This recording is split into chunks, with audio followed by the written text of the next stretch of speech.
Santia Blackbird of Blackbird's Brew. Happy Sunday and welcome to the Havamal.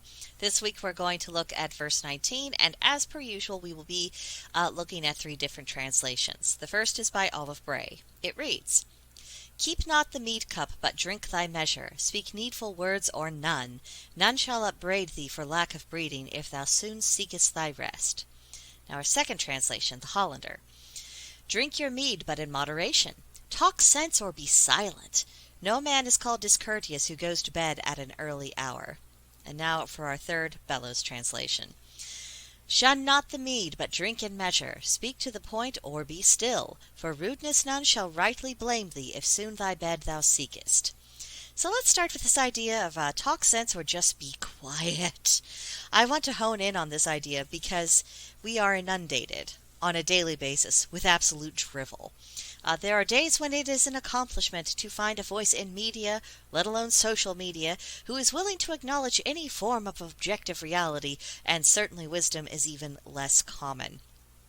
What a difference it would make if all people throughout the world made an agreement not to speak foolishly just for the sake of having something to say, but instead did their best to make sure of their ground, to be sure that they had something of value to contribute, that they had considered multiple factors and different perspectives before opening their mouths as some unbridled opinion and just blathering away. Now, perhaps we shouldn't speak unless we can improve the silence. And I don't mean this completely literally, otherwise no human being would hardly speak to anyone at all ever, and that's not the goal either. But I do think that we need to be intellectually engaged in what we're saying and not just parroting what we've heard others say without so much as testing their ideas for soundness. Know what you are actually talking about and whether or not that has any kind of foundation in fact whatsoever. I don't think that's too difficult, but we do live in a very silly modern world, so maybe it is. But now the second part of this particular verse about not taxing the patience of your hosts. At a gathering, it's usually best for the guests to kind of start leaving at all around the same time. You don't want to be that person who stays and then overstays. It can be very rough on the host. They do need their rest at some point, and in all probability they want to tidy up before they go to bed so they don't have to face a mess in the morning.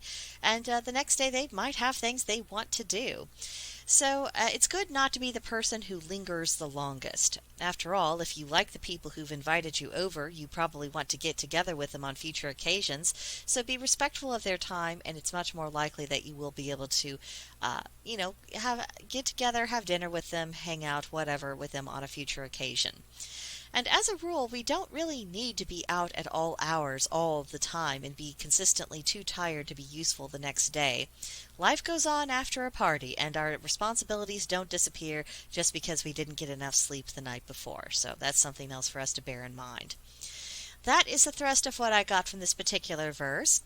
I'd like to know what you think. Share your thoughts with me in the comments section below, or come see us on Discord at Blackbird's Brew, where you can have an entire channel within the Norse lore to share your particular thoughts on this verse. Either way, I'd be very happy to hear from you. But I think that will be it for now, and I will see you in the next one. Bye.